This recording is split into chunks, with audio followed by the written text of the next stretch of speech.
सो ये है puzzle number 199। हम रिवर्स ऑर्डर और फॉरवर्ड ऑर्डर दोनों में जाएंगे, नए पज़ल भी सॉल्व करेंगे और एक एक पज़ल प्रीवियस वाला भी लेते रहेंगे। सो ये है पज़ल नंबर 199। आपको ये वीडियो पॉज करके पहले ये सॉल्व करने की कोशिश करनी है और सॉल्व अगर हो जाता है तो आपको अंत में आंसर चेक कर लेने हैं, और अगर नहीं होता है तो सॉल्यूशन तो मैं दिखा ही रहा हूँ कि कैसे सॉल्व करते हैं। तो चलिए शुरू करते हैं पज़ल नंबर 199। डायरेक्शन अगर आपने कभी नहीं पढ़ी है तो एक दो बार क्लियर कर लेनी चाहिए, क्योंकि डायरेक्शन भी आपको पढ़ना अति आवश्यक होता है। नेक्स्ट क्या लिखा है, 12 persons are sitting around 2 circular tables such that 1 table is inside another. कहने का तात्पर्य इसका ये है कि एक सर्कुलर टेबल है और दूसरा एक उसके आउटर रेंज में है, यानी 2 सर्कुलर टेबल है, एक अंदर है और एक बाहर है। ठीक है, फिर क्या लिखा है, the person sitting on inner table faces the person sitting on the outer table. जो अंदर की टेबल में पर्सन बैठते हैं वो आउटर की टेबल के पर्सन के साथ फेस टू फेस मैच कर रहा है। मतलब अगर कोई पर्सन यहाँ पे बैठ रहा है तो ये पर्सन ऐसे ही बैठेगा, तभी वो ये फेस टू फेस मैच करेगा। अगर उल्टे बैठेगा तो फेस टू फेस मैच नहीं करेगा। सो लॉजिकली यही बात बनती है। नेक्स्ट क्या लिखा है, 12 पर्सन है, KLMNOP are sits in inner table. ये 6 लोग अंदर के टेबल में बैठते हैं और UVWXY and Z sits on outer table. बाकी के 6 लोग आउटर टेबल में बैठेंगे। सो ये एक पोजीशन हो गई, ये दूसरी पोजीशन हो गई। ठीक है, 6 पोजीशन बिठानी है तो ये तीसरी पोजीशन हो गई, ये चौथी पोजीशन हो गई, और ये 5वीं पोजीशन हो गई, और ये 6ठी पोजीशन हो गई। सो टोटल 6 प्लेसेस बन गए। सो मेरा जो यहाँ पे प्रीफेस में दिया है वो मैंने बना लिया। नोट लिखिए, if a person faces another person they must face each other. Clearly लिखा है तो वही हमने समझा, क्योंकि स्टेटमेंट क्लियरली डिफाइंड था। नेक्स्ट क्या लिखा है, at least 2 person sits between U and W when counted to the left of U। U के लेफ्ट से काउंट करेंगे तो 2 पर्सन छोड़ के W को बिठाया जाएगा। अब UW कौन से सर्कल में बैठते हैं, तो आउटर टेबल में बैठते हैं। सो अगर मैं U के लेफ्ट में जाना है ना, at least 2 person sits between U and W counting to the left of U। So अगर मैं सपोज करता हूँ कि U यहाँ पे है तो उसका लेफ्ट डेफिनेटली, पर्सन का फेस अगर इस और है तो उसका राइट साइड इस और होगा और लेफ्ट साइड इस और होगा। तो मुझे लेफ्ट में जाना है तो इस और जाना है। एक पर्सन छोड़ दिया, दूसरा पर्सन छोड़ दिया, और यहाँ पे आएगा W। ठीक है, फिर क्या लिखा है, X doesn't face the one who मतलब वो जो वन है वो, who is second to the left of N। मतलब X उस पर्सन को फेस नहीं करता जो पर्सन N के सेकेंड टू द लेफ्ट में बैठता है। अब मुझे नहीं पता N कहाँ बैठता है, तो N इनर टेबल में बैठता है। ठीक है, सो मैं सपोज करता हूँ कि N इनर टेबल में बैठा। अब मान लेता हूँ कि ये N है तो N कहाँ देखेगा, साउथ देखेगा। इस और देख रहा होगा तो उसका ये कौन सा होगा, ये लेफ्ट होगा और ये राइट होगा, क्योंकि पर्सन उल्टा बैठा है। ठीक है, सो N के सेकेंड टू द लेफ्ट में, N का ये N है तो ये फर्स्ट लेफ्ट हुआ और ये सेकेंड लेफ्ट हुआ। तो उसके सामने यहाँ पे ऐसे X नहीं बैठ सकता, यहाँ पे X वर्जित है, यहाँ पे X नहीं बैठ पाएगा। ठीक है, ये कंडीशन कह रही है, मैंने मार्क कर ली। आगे क्या लिखा है, the one who is second to the left of W faces M। W के सेकेंड टू द लेफ्ट में जो बैठता है वो M को फेसिस करता है। W ये रहा, अब W साउथ की ओर यानी नीचे की ओर देख रहा है। अगर आप देख पा रहे होंगे तो अगर इस तरह से फेस है तो W का ये जो पोर्शन होगा ये लेफ्ट होगा और ये जो पोर्शन होगा ये राइट होगा। और सर्कल का ये बेसिक नियम है। अगर आपको बेसिक स्टेटमेंट नहीं पता है तो मेरे बेसिक स्टेटमेंट का वीडियो ज़रूर चेक कर लेना, आपको वहाँ से बेसिक क्लियर हो जाएगा। सो W के सेकेंड टू द लेफ्ट में क्या बोला है, the one who sits second to the left of W faces M।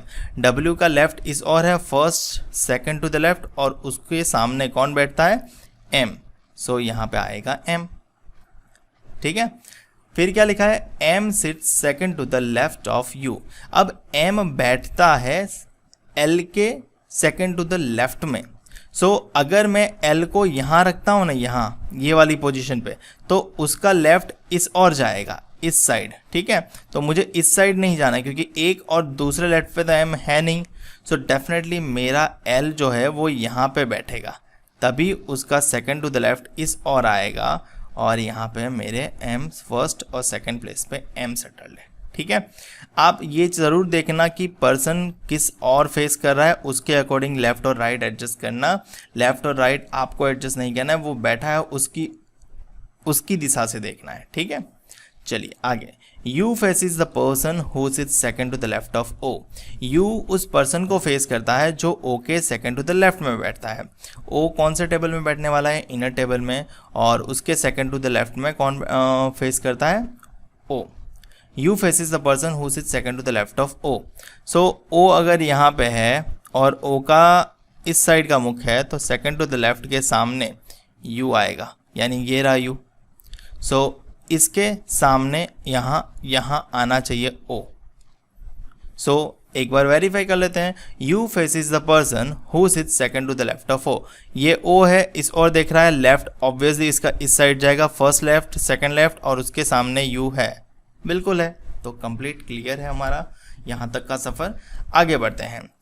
N neither sits adjacent to L nor faces the immediate neighbour of W। N जो है वो L के adjacent में नहीं बैठता। एक एडजेसेंट तो L का फील्ड ही है, दूसरा एडजेसेंट पे N का वर्जित है कि N यहाँ पे नहीं बैठेगा। तो N के लिए दो ही पॉसिबिलिटी बची, या तो यहाँ बैठ जाए या तो यहाँ बैठ जाए, ये दोनों जगह पे। फिर क्या लिखा है? N neither sits adjacent to L nor faces the immediate neighbor of W। W के immediate neighbor को भी फेस नहीं करता। सो N का यहाँ पे वर्जित हो गया, यहाँ पे वर्जित हो गया, तो अल्टीमेटली N के लिए जगह बची ये। ठीक है, फिर क्या लिखा है? U doesn't sit adjacent to X। U जो है वो X के एडजेसेंट नहीं बैठता, मतलब X यहाँ पे नहीं बैठ पाएगा, X यहाँ पे भी नहीं बैठ पाएगा। सो अल्टीमेटली X के लिए जगह ये बची और ये बची। फिर क्या लिखा है? The one who sits third to the right of Y faces K। जो Y के थर्ड टू द राइट में बैठता है वो K को फेस करता है। अब K डेफिनेटली इनर सर्कल में बैठता है, तो K के लिए दो ही पोजीशन बची, एक तो ये वाली और एक ये वाली। और क्या कहा गया है? जो the one who sits third to the right of Y, जो Y के थर्ड टू द राइट में बैठता है वो K को फेस करता है।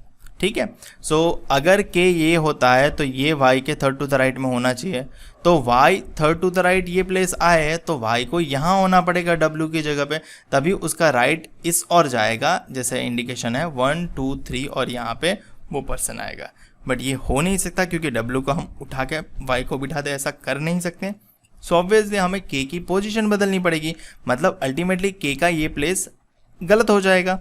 सो हम K को यहाँ कंसिडर करेंगे और ये पर्सन Y के थर्ड टू द राइट में आना चाहिए। सो Y के थर्ड टू द राइट में आए तो मैं Y को यहाँ कंसिडर करूँगा, तभी वो थर्ड टू द राइट होगा। 1 2 3, Y का third to the right 1 2 3। So ये कंडीशन वापस पढ़ लेते हैं। The one who sits third to the right of Y faces K। Y के थर्ड टू द राइट में जो बैठता है वो K को फेस करता है। क्लियर है? Next, V faces the one who is an immediate neighbour of N। V उसको फेस करता है जो N का इमीडिएट नेबर है। सो N के इमीडिएट नेबर 2 है और दोनों ही जगह अभी डिसाइडेड नहीं है फिक्स कि X कौन सी जगह बैठना है, तो V भी कोई ऑब्लिक जगह पे ही बैठेगा, तो या तो V यहाँ पे बैठेगा या तो V यहाँ पे बैठेगा, हमें उसका भी पता नहीं है। अब V ने अपना एडजस्टमेंट यहाँ कर लिया तो बचा कैरेक्टर यहीं आएगा। बचा कैरेक्टर कौन है? U V W X Y Z। फिर क्या लिखा है? P doesn't face the one who sits third to the right of Z। वैसे भी अंदर बचा एक ही है तो P यहाँ पे आएगा। कंडीशन को चेक कर लेते हैं, गलत तो नहीं हो रही ना, हमने गलत तो नहीं बनाया ना।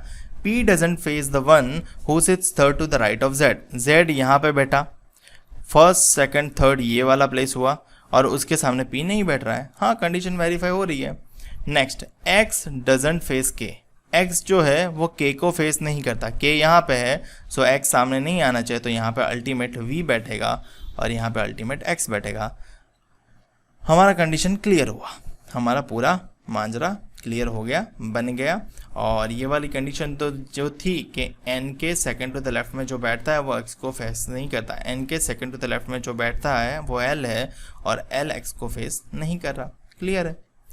सो इस प्रकार से ये सॉल्व हो जाता है। क्वेश्चन आंसर देख लेते हैं। सबसे पहला सवाल है, who sits second to the left of X। X के सेकंड टू द लेफ्ट में X ये रहा, अंदर की ओर देख रहा है, मतलब उसका लेफ्ट इस ओर जाएगा, और फर्स्ट लेफ्ट ये रहा, सेकंड टू द लेफ्ट कौन मिल रहा है? V। यानी ऑप्शन डी।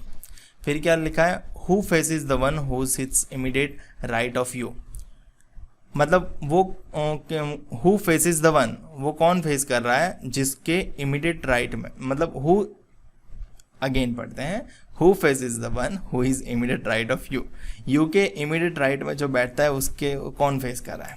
सो यू के इमीडिएट राइट में जेड बैठ रहा है और जेड को फेस कर रहा है एम, तो आपका आंसर होगा option C.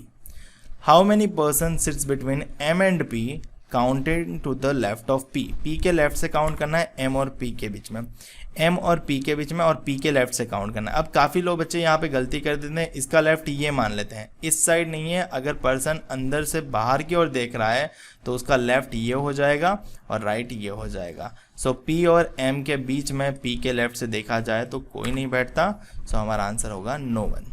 So option D C A. कितने मार्क्स मिलते हैं चेक कर लेते हैं, D C A 3 out of 3, very good. So ये रहा सॉल्यूशन भी आप मैच कर सकते हो। और मेरे पजल गुरुजी पेज पे 200 पजल्स अपलोडेड है। अगर आपको कोई पजल का डाउट रहता है आप मुझे डेफिनेटली कमेंट सेक्शन में कमेंट कर सकते हो कि सर इस पजल को सॉल्व करो, क्योंकि हमें इसमें कन्फ्यूजन लग रहा है। बारी बारी मैं सब पजल को सॉल्व करने ही जा रहा हूँ, तो डेफिनेटली कवर तो हो ही जाएगा, बट किसी को कोई पजल का इमरजेंसी है तो वो बता सकता है। तो ठीक है, मिलते हैं अगले वीडियो में, तब तक के लिए आप पजल सॉल्व करते रहिए और अपने एग्ज़ाम के लिए आगे बढ़ते रहिए।